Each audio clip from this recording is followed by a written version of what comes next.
y'all? It's your girl Kiana, and I'm back with another review. This is my review for the Real Housewives of Potomac. This is season 8 reunion part 3. We are at the end. This is the last part, and be sure to check us out tonight on the Whether You Like It or Not panel hosted by moi. It will be here at 8:15 Eastern Standard Time, so check the community tab, and y'all already know the drill. Okay, we're gonna be cutting up and discussing this episode, in which I already know is going to have a lot going on, and I say that because of people's thumbnails that I've seen on YouTube. Y'all know I don't get on Twitter. I don't watch anybody else's reviews before I put out mine.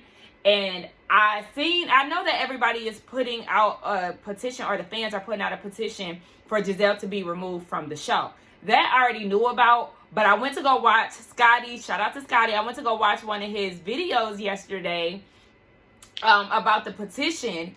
And he was saying that basically it all was based around the sneak peek that was going around on Twitter. So once I learned that, I actually was like, oh, I gotta leave here. Scotty, I'm sorry I can't watch your, review on it until I actually watch the episode, because I don't watch the sneak peeks that circulate on Twitter either, because I just kind of feel like it defeats the purpose. I'd rather just do all of it at one time. I don't want any preconceived notions. I just rather watch everything right then and there. So I already know Giselle, handled the whole fight situation wrong, and so I'm gearing myself up for that, and I already know that it's pretty much gonna piss me off too.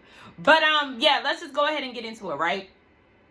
So it picks up where it left off last week, with Gordon saying that he had something to basically tell us. He was diagnosed with bipolar 1 about 2 years ago, and bipolar 1 is, the worst case. And so we experienced him having, or I ain't gonna say we, but people around him have experienced him in his manic phase. So the husbands experienced it when he was texting them and was on the blogs and everything else. That was him during that time, him taking Mia's phone, locking her in the room. He doesn't remember that part. He did say that he took the phone, but when you have manic states, you don't remember things. And as somebody who's experienced a loved one with mental illness, it actually kind of made me sad listening to this and just knowing that that was something that they were going through, because when you see it firsthand, anybody who's experienced anybody who's bipolar, schizophrenic, anything of that sort, it is a lot to deal with. One of my very close family members was diagnosed with schizophrenia and bipolar disorder, and watching him just go from somebody that is bubbly and just outgoing, funny, and all of that, to seeing him in these manic phases and states, it's scary. It's very scary.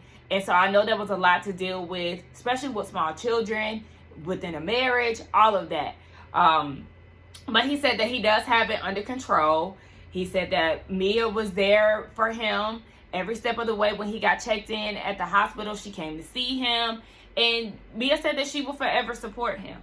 So he's looked out for her. She gonna look out for him. And I love that for them. Yes, Mia has moved on. He feels like she did love him within a marriage, and feels like because he was manic, those episodes were the reason why she decided to leave. Why do I feel like my straps are uneven? I don't know. It's bothering me. But yeah, he feels like that is the reason why she left. I don't know if I necessarily agree with that. I do feel like it has something to do with the money drying up as well, on top of his behavior. But yeah, I say that because Mia said that she felt like she would always end up with ink. So yeah, I feel like she never really had plans on being with Gordon forever. But she's taking care of him. They're looking out for each other as far as his family. His family is supporting him. He said that he's always had the shares within the company, the CEO status. Or was it? He always had the shares. He just lost the CEO status or something like that, and the money that came along with that. But they are in good standing, and the lawsuit was dropped. So it sounds like Gordon is on the up and up and on the road to recovery. He's self-aware. He knows, that he goes through these manic episodes and things like that. So hopefully he'll just be on the straight and narrow from here. But living with a mental disorder that's something that you have to, you know, pretty much live with. It was also tough seeing him get emotional about it. And Gordon is no saint, okay? We already know that, but just seeing them get emotional about their experience, it did suck. Because at first I was kind of side-eyeing Mia because I was like, girl, where are the tears? But I see her eyes watering up a little bit, but I ain't really see enough. But it was still sad. Y'all be so much going on in the background. Oh my gosh, I be feeling like I be tugged and pulled every which way. Love my family dearly, but jeez, okay. I feel like I be the point of contact a lot of times. Like, goodness gracious. Anyway, what was I saying? We get into Nneka and Wendy segment. As far as Nneka goes, she is in the IVF process right now. All the ladies have been supportive. Candace has been sharing her resources because the insertion of the sperm procedure, it did not work. So she's on to another journey. As far as her going to being in LA, we learned that she was raised in Wisconsin. I thought maybe she was raised in LA. We know that she had properties there and things of that nature, but I thought she was raised in LA because the way that her tagline was in order. She gave no type of shout out to Wisconsin, but she said that's where her voice comes from. As far as her Wendy goes, production asked Wendy, did she know Nneka? Wendy said no. They have been to events together and been in the same room together, but they don't know each other. Wendy, I think my issue is, I feel like you could have been just a little bit more detailed in your knowings of her, because y'all have been in the same room together. Y'all do have people in common. So it's one thing to not know her. I understand that Wendy, she doesn't know Nneka truly to her core. She doesn't. But you could have said, no, I don't know her like that, but I know of her. You know, we have people in common. We've seen each other at events, but I don't hang out with her. I feel like that would have been enough. And she doesn't owe that to production. You know, she said what she said, but I just kind of feel like the natural thing when you know of somebody is to give that explanation of, hey, yeah, I don't know them like that, but I know of them. You know, my cousin, we got cousins-in-laws and all that, whatever the hell, you know, lead-based connection is to them. But Andy asked Nneka, is Wendy, were you trying to get close to Wendy in order to get on the show? Nneka said absolutely not. Married to Medicine actually reached out to her. And Lebe, I think Lebe was the connect for the Married to Medicine, if I'm not mistaken. No, Married to Medicine reached out to Nneka. Reached out to her. Wait. Married to Medicine reached out to Ike and then reached out to Nneka. And then Lebe was like, oh my gosh, I guess when she found out that Nneka was moving to the DMV, oh my gosh, I know another, you know, I don't know, Nigerian queen, Wendy, y'all should link. So it seems like Lebe was the one who was trying to put the two girls together, but it wasn't necessarily Nneka who was trying to get to know Wendy in order to get on the show, because they had already had offers. And let's not forget, they were trying to do a Married to Medicine DC or something along the DMV lines, because Dr. Alicia came from the DC because the show never took off. So then she ended up moving to Atlanta. So, I mean, it's lining up what Nneka is saying. Now, as far as this whole Osu situation, they asked about what that means. And I was actually with Wendy. Ashley, since you think you know every damn thing, what does it mean? Give us the definition. Nneka tried to talk. Wendy said, let her do it. Because at the end of the day, that's the energy that Ashley deserved. You stepped on some shit that you didn't know about and muddied up this whole situation between Nneka and Wendy. You started it when it really comes down to it, Ashley. And she did skate all through this season with no type of conversation. And that's the issue for me. She said that she won't take responsibility for how Nneka and Wendy played out. But baby, you were the catalyst. You went back, told information wrong purposely, let it marinate for some time, and then went back and was like, oh no, well actually she didn't say that. You know exactly what you were doing. You have a track record of doing shit like this. So yeah, you should not be getting off easy. You have to take some type of responsibility for that. So then they get into the whole shrine situation and all of that. They said when it comes down to Osu, that's very taboo. And Wendy said that Ashley had no business talking about that, because if she knew how taboo it was, she wouldn't even have brought it up. So like, girl, you stay in your lane, because you really don't even know what you're talking about. When it comes down to the shrine and evilness and all of that, they really didn't talk about it too much. They just wanted to know how they can move past it. And for Wendy, she just feels like, look, we can be cordial all day. We don't need to be buddy-buddy. We can just coexist on this platform. And that's just where it is. They will never be on good terms, unfortunately. I really wish that they could get back, or not get back, but get on the good foot with it. But listen, you call her mama evil and everything else, and that's just that on that. I thought that they were going to give us a little bit more when it came down to husbands. Shout out to Eddie, because I did not speak on his Happy Eddie $2 million sales in 6 months. Okay, coin. Love that. But I thought we was going to get into Ike and Eddie and the unfollowings and do they know each other and everything else. But nah, they didn't do that. I said, did Gordon take up all the time with his segment? I don't know. I don't know. But anyway, they off the stage. So then we get graced by the presence of Kiana. It is her first reunion, hopefully of many more. I need Kiana on our screens next season. I do feel like she's a good addition. She was a good friend of the show for the time being, because she was not there throughout the entire season. I would have loved to see her from beginning to the end. But her at the end of the season, it was a good addition. Even if she comes back in the friend form next season, you know, for a full test run, I feel like I'd be open to that too. But either way, I would like to see her within the group a little bit more, especially because she gets along with everybody. She did go around and state all the women that she loves. She mentioned pretty much everybody except for Nneka and Ashley. So she does get along with the Green Eye Bandits.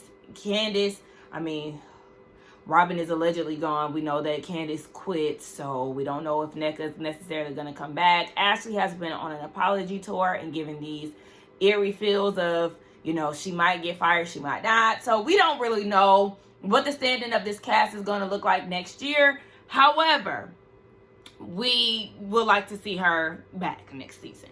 So anyway, she is a cosmetologist, and her and Wendy, they got to know each other about 5 years ago, and they've been supporting each other in all of their endeavors. We know that she is really close with Kyle, Giselle's best friend. He was basically her mentor coming up in cosmetology, so that's great. So one of the viewers was saying that Wendy pretty much introduced this woman to the group and left her for dead, didn't want to share a room with her on the cast trip, knowing that this was her first cast trip and everything. And Wendy was like, no, that's not the case.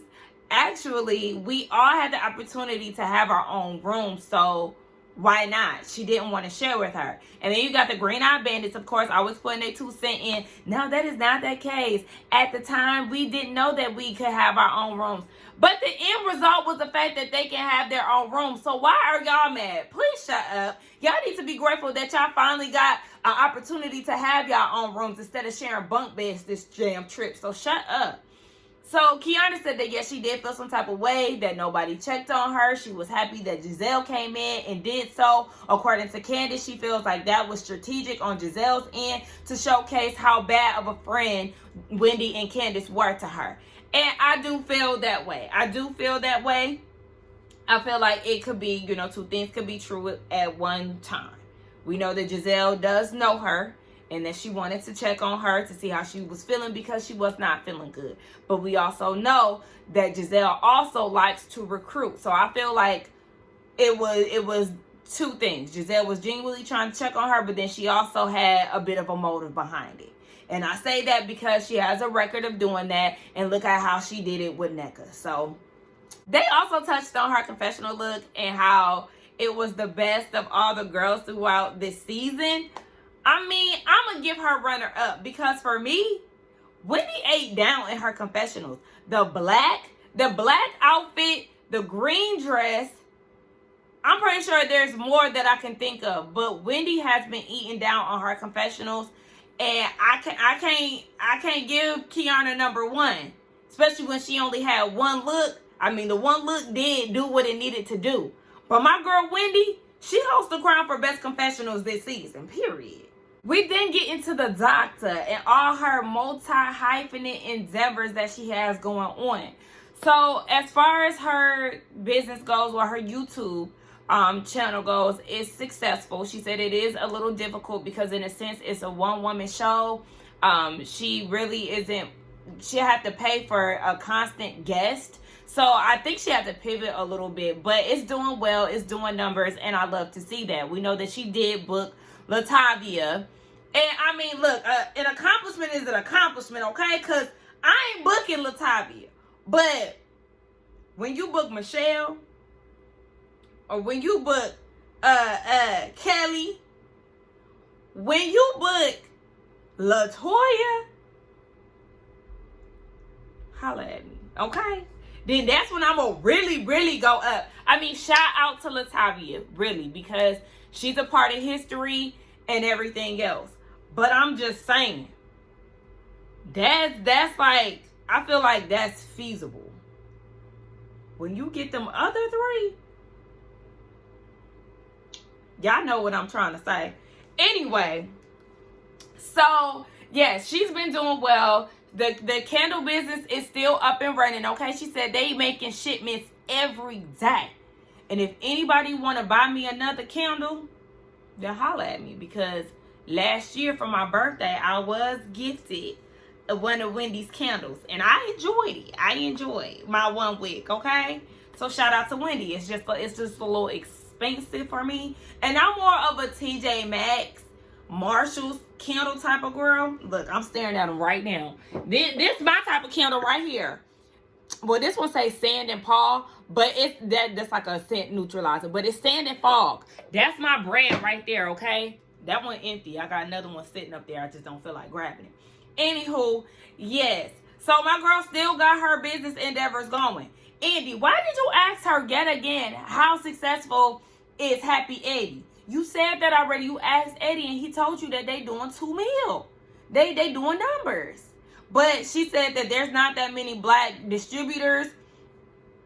And they did a Black History pop-up event. And he's really just been doing a good job. I really wish that I would have been able to experience Happy Eddie during my time in Maryland. Those days are over. So we won't be doing that. But yeah, during my time in Maryland, I would have definitely loved to get my hands on some Happy Eddie so I can report back to y'all and let y'all know how everything went. You know, how the high is and all of that. I'm not even a weed smoker, so I wouldn't be that qualified. But, you know, I would be able to tell y'all my story. Nonetheless, Wendy is also still teaching. She says she thinks that this is her last semester. We all kind of speculated. I thought that she was.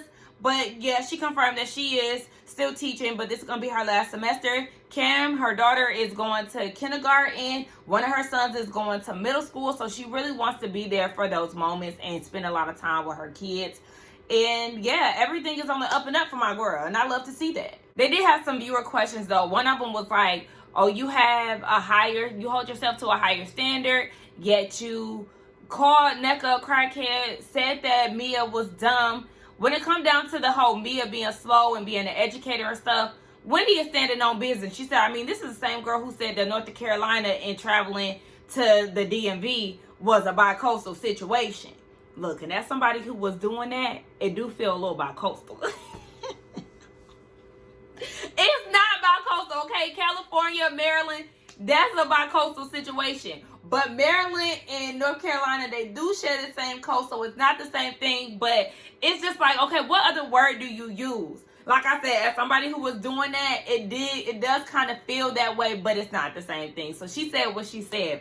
And she said she did apologize for calling Nneka, you know, a crackhead, which I do feel like she should have apologized, because it's just like, girl, you was just saying anything in the heat of an argument. So glad to see that she apologized there. But Mia, baby, you are slow and you do be lying. And that is what it is. Because Mia, the nerve of you to sit there and be like, well, she called me a pathological liar.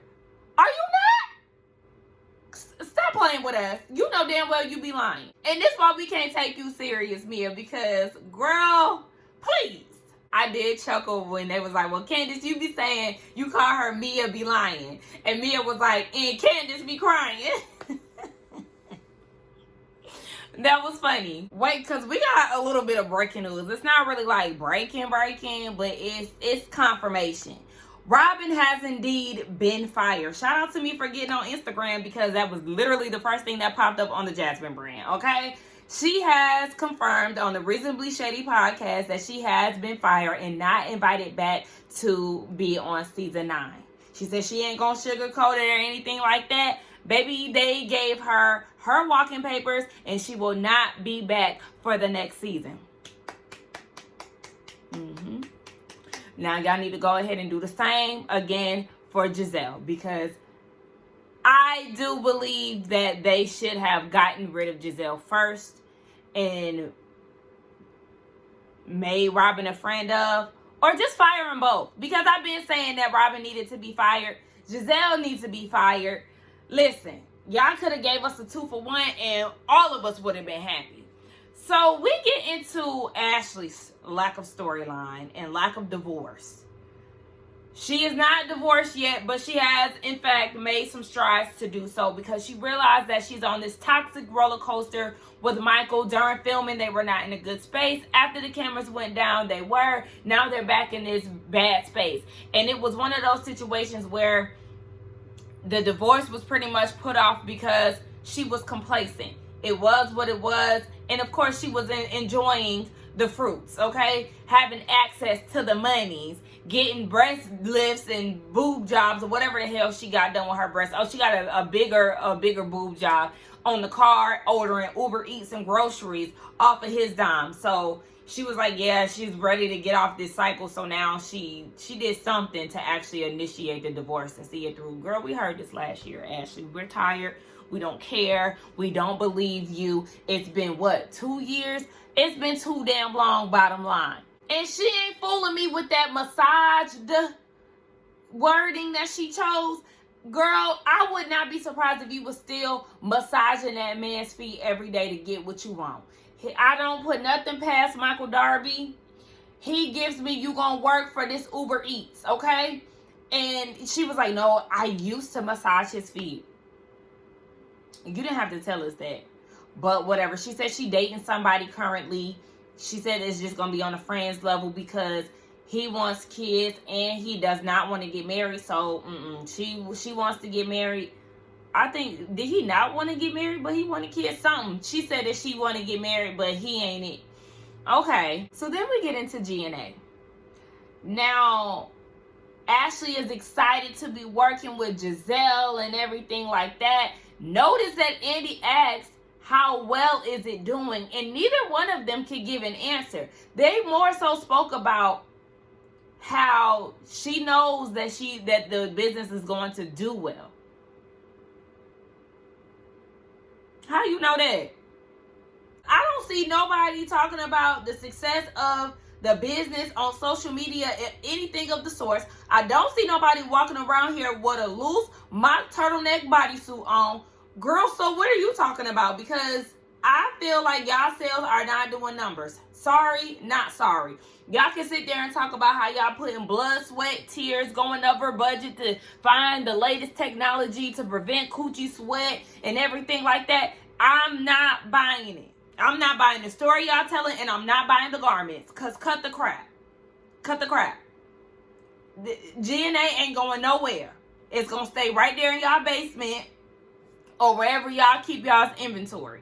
Because nobody's interested. And y'all want to make it seem like y'all really just out here doing y'all big one, and y'all not. Y'all not. What y'all displayed on this show was a mess. Y'all looked crazy. And y'all talk about y'all gym bunnies and everything else. Bye. I don't see Giselle stovepipe legs in nobody's gym. You, I know you do your yoga and your fitness, so you believable. But her, no ma'am. But again, this is something that they just threw together for storyline purposes.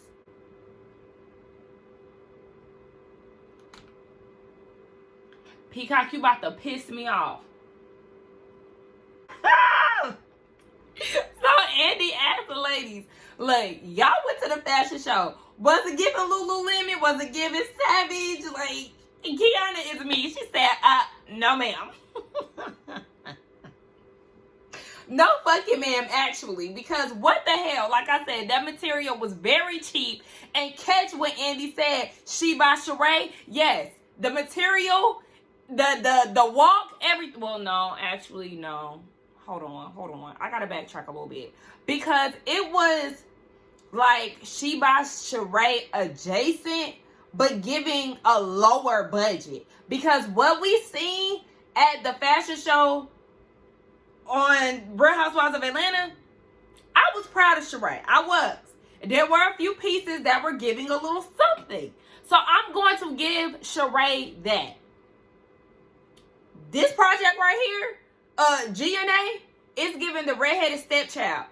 It was given the budget is low. If Mia ever needed to talk about somebody and the money's not being there, it would have been this event right here. Because it was very rushed, very cheap, looked very hot, and not the image that they thought they were selling. Lululemon, Savage Fenty, be fucking for real. But yeah, it's not giving that. Again, so much going on in the background, y'all just because I'm also working my 9 to 5 too, okay? So listen. Anyway, we get into this altercation situation. Kiana shares her side of the story. She said that Wendy was actually the person who was really trying to de-escalate the situation, but Deborah was more so in Kiana's proximity in her personal space, so that's how she kind of got in the midst of it all. When it came down to the name calling situation with Candace said Deborah coming to her was out of nowhere. I feel like Candace kind of missed the question a little bit, because what Andy was asking when you were calling her names, was this out of nowhere or was this like a prior situation? That's really what Andy was trying to come from. Candace did call her Sesame Street and everything else. The help, all of that, that was a result of Deborah lying on Chris. So Candace did have her as Sesame Street and everything else. That came after she lied on her husband last season. I think Deborah was approaching her because of the comments that she's made on social media and everything else in her confessional and stuff. But the way that Candace answered the question, it was kind of like, I didn't call her Oscar the Grouch and things like that until she confronted me. And it's like, yeah, I think it's both are true. Yes, she did call her those things afterwards, and she also called her that as a result of Deborah lying on Chris. But anyway, Candace stood on what she said. Yes, she's the help. She is Oscar the Grouch. It is what it is. And she came for me. So then Kiana was saying that Kiana said she got to swinging on Deborah once she hit her with a glass and she cut her forehead. So yeah, you getting bopped because now you've come into my personal space. You assaulted me, so now I'm gonna have to whoop your ass. Mia then said that Deborah was on a rampage that night because she already had approached Mia and was like, oh, so I'm a 4? Because remember, when everybody actually seen Deborah, they was like, this the one who said that Chris and Eddie was after her? Her? Robin and all of them was looking like, girl, you are not that girl. So yeah, she came to Mia with the bullshit, and Mia was like, girl, we black queens. Like, we all fine. You know, just squash the whole thing. But she had to tell Candace, basically, if she wouldn't have entertained it, then it probably wouldn't have escalated the way that it did. But I also feel like, no, she really wanted her moment with Candace. She wasn't going to give Mia the same thing. I don't feel like she was, but I do appreciate Mia for putting in her input to let everybody know that Deborah was on some bullshit that night. But I feel like regardless, she was going to want her moment from Candace because she did it last year and she's doing it yet again. So then Andy asked Giselle how she feels about the situation, and she thinks that Wendy, Kiana, Candace, and Deborah are all at fault. I was with Wendy. Bitch, how I get in it? Because Wendy wasn't confrontational or anything of the sort. Wendy was trying to break the shit up.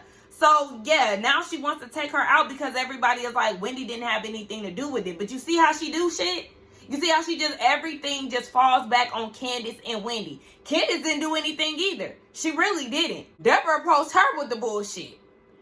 Kiana was trying to break the shit up and got assaulted in the midst of it. So really, it all boils down to Deborah, but it's Gizelle. So what the fuck do we expect? It also goes back to last season and even season 5, okay? Because you look at how Gizelle reacts towards things in certain situations and who's involved. That's the reason why people call you and Robin colorist. You had a fucking bodyguard for Monique the next time you seen her on season 5. Said that she was this, and that, a bad mama and everything. Fast forward to season 7. Mia throws a drink at Wendy and tries to hit her with a purse and was acting a fool down at Peter's restaurant. You and Robin said that Wendy was the start of it and that she made Mia act out of character and everything else, and you didn't care about Mia's actions towards Wendy because you don't like Wendy. You don't like Wendy so much so you carry it on to season 8 where you bring her name up in an altercation that doesn't have shit to do with her. You don't like Candace that much to where you blame her for an altercation that she did not fucking start. And you wasn't even there. But you see how you play that shit? It was okay for Mia to do it. But the 2 dark-skinned women, you gonna group them and deem them as the problem. Do you not see why people call your stupid ass a colorist? I get that Gizelle doesn't like the fact that their business event was tied to a TMZ brawl or whatever, a brawl that ended up on TMZ. But I mean, let's be real here. Nobody is looking to buy a GNA. That was not a legit business. I don't care if y'all got an LLC or whatever the hell y'all got. It's not a legit business. Y'all only made the shit for the show. Y'all can't tell me that y'all really feel like y'all gonna gain some type of feasible profit off of this show. I mean, off of this brand. But anyway, I'm gonna let you and Ashley live in y'all's world of delusion. I get you being upset with that, but it still has nothing to do with Candace. And then they try to go and say, oh, do you, Karen, like, I thought you ride the fence. Why are you even saying anything in this moment? But Karen goes and asks Candace, you know, can you clarify when you call her a vermin? And when the bitch approached me, that's when I call her a damn vermin. And what? I can say what the hell I want to say. This is somebody who lied on my husband. This is somebody who was trying to fuck up my relationship. And I don't even know the bitch. So yes, when you approach me yet again for the second time, the second season, coming to me, want to talk to me, bitch, there's nothing to talk about. Get the help, get this vermin, get this raggedy bitch away from me. And y'all trying to make it seem like, oh my gosh, you should never said that. You should have never said that. Bitch, I said what I said.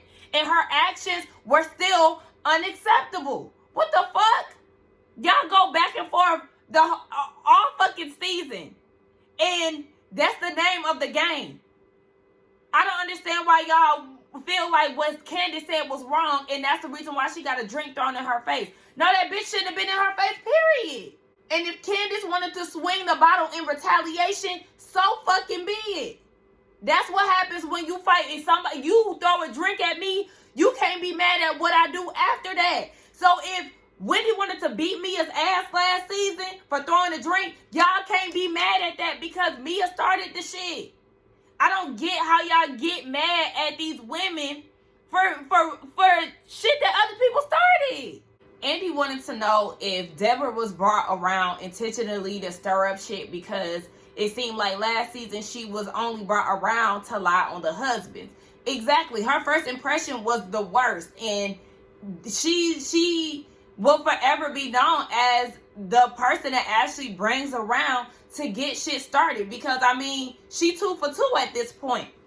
Now, Ashley said no, she never anticipated that happening. That's her friend. Deborah said that she wanted to clear the air with Candace, and I was with Kiana. That was not clear the air energy. Girl, what? So she said she never knew Deborah to be a violent person. Candace had to say, well, she's violent. Okay, you already know now. And yeah, it is what it is. Now, Ashley did want to apologize to Kiana for, the situation being like that. And Kiana was like, I appreciate you apologizing, but that's all she had to give her, because she felt like Ashley is not proactive when it comes down to these things. She is known to be the queen of aftermath apologies, but not being proactive to prevent them. Hello? Clock it. But before she left, Kiana wanted to give a thanks to all the women in the support, specifically Karen, because she stepped into that mother role. And she said that she heard from all of the ladies. Mia called her, Robin, they kiki through text. She heard from everybody except for Giselle. And I get it, on Giselle's end, yes, her dad was, transitioning and was dealing with brain cancer, so Kiana was the least of her worries. But being that you do have a relationship with Kiana, you would think that you would check on her, because y'all have a person in common. She is now a part of the show. It would just seem natural. Kiana did say that she did reach out to Giselle in regards to her dad, so you could have, also used that opportunity to check on her as well. But it's Giselle, baby. You're fighting, you're dark skinned, the odds are against you when it comes down to her. And even when Karen was like, she would step into that mother role with anybody, including Robin, and Robin would do the same for her. If she ever got in a fight, I said, yeah, because you team light skin, sis. So yeah, she gonna be on your side of things. That's why, Karen. So girl, don't even use that as something that was supposed to hold weight. So we wrapping everything up, and Andy is like, baby, we have come to no resolution. Remember, he set the intention at the top of the reunion, and nobody can seem to be on terms. He was like, listen, anybody want to say any last words? Take any accountability? Anybody? Baby, what they say, you can hear a rat piss on cotton. Okay, that's how quiet it was. Nobody wanted to say shit. As far as who did they address first? I don't know. Wendy and Nneka? Nneka said that she's apologized numerous times. And Wendy said, listen, she apologized for the crackhead comment. At this point, she don't know what she did to Nneka for all of this energy to be played out. Cordial it is, okay? Coexist. He said that he won't even touch on Giselle and Candace. Please don't. Please don't. Don't, because it's not going anywhere. And just like Candace said, Giselle is not going to take accountability, and that is her problem. She's not going to own anything. She's not self-aware. Everything is always going to be the other person's fault, and that's her issue. They also touched on Robin and Candace. Candace said, Robin, you said that the relationship is over, so I mean, the ball is in your court. Well, her man ain't playing basketball, and neither is she, because she is fired, okay? And you decided to walk on off the show. So hopefully that friendship is just as dead as Robin's contract. Anyway, that was the end of the season. They usually take a shower, sip some champagne or whatever. They was eating pie, and now I want pie, which is annoying because it's like, I already have enough cravings as it is. I don't need a pile on. They then crowned Giselle and Karen crowned Andy as the Duke of Potomac. I said, that was y'all last ditch effort to try to keep on the show. Y'all want to try to solidify y'all spot, so y'all want to crown him as the Duke of Potomac. First of all, y'all got him that Party City ass crown. Y'all ain't got enough coin to actually get him something nice and customized. But it's Potomac, child. Anyway, let's get down in the comments and talk. Don't forget to like, comment, and subscribe to my channel. I will see y'all next season.